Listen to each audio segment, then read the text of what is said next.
dalam rangka pemilihan Kepala Tiuh secara serentak di seluruh kecamatan yang berada di pemerintahan Kabupaten Tulang Bawang Barat Lampung, melalui Kepala Bagian Hukum dan Kepala Dinas Pemerintahan Desa dan Tiuh tak mau kecolongan terkait peraturan syarat calon Kepala Tiuh, Rabu 23 Juni 2021. Hal tersebut diatur dalam Peraturan Bupati Nomor 31 Tahun 2021 mengatur tentang persyaratan sebagai calon Kepala Tiuh, salah satunya warga negara Indonesia. Dalam pencalonan sebagai Kepala Tiuh sesuai dengan peraturan tersebut, ada beberapa kriteria terkait pencabutan berkas. Dalam rangka pemilihan Kepala Tiuh tahun 2021, kita mempunyai Peraturan Bupati Nomor 31 tahun 2021 tentang pemilihan Kepala Tiuh.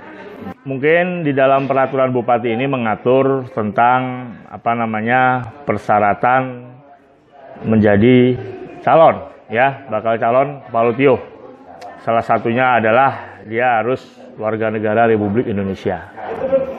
Yang kedua, dia harus bertakwa kepada Tuhan Yang Maha Esa.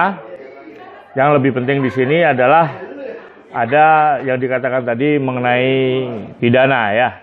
Nah, jadi calon Kepala Tiuh ini wajib hukumnya ya, memenuhi persyaratan yaitu tidak pernah dijatuhi pidana penjara berdasarkan putusan pengadilan yang telah mempunyai kekuatan hukum tetap, ya kan? Karena melakukan tindak pidana yang diancam dengan pidana penjara paling singkat 5 tahun atau lebih. Nah, jadi ini ancamannya 5 tahun atau lebih.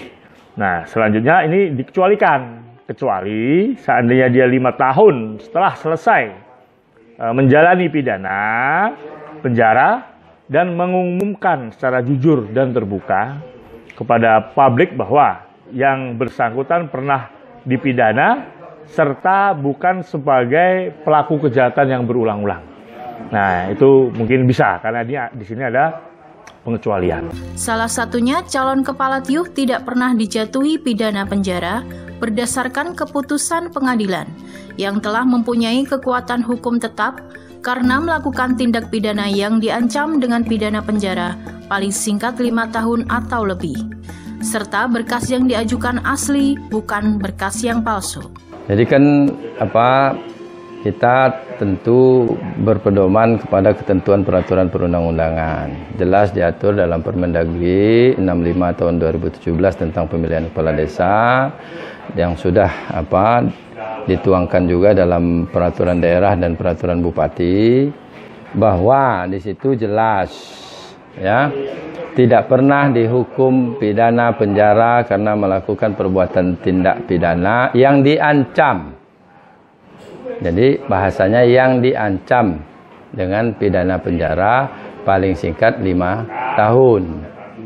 Nah, jadi kalau melihat itu artinya ancamannya bukan putusannya. Jadi ada suatu tindak pidana itu misalnya diancam dengan pidana penjara 12 tahun, tapi faktanya putusan pengadilan dia dihukum 2 tahun. Nah, yang kita lihat itu ancamannya. Tim Liputan Kinusantara TV Tulang Bawang Barat Lampung melaporkan.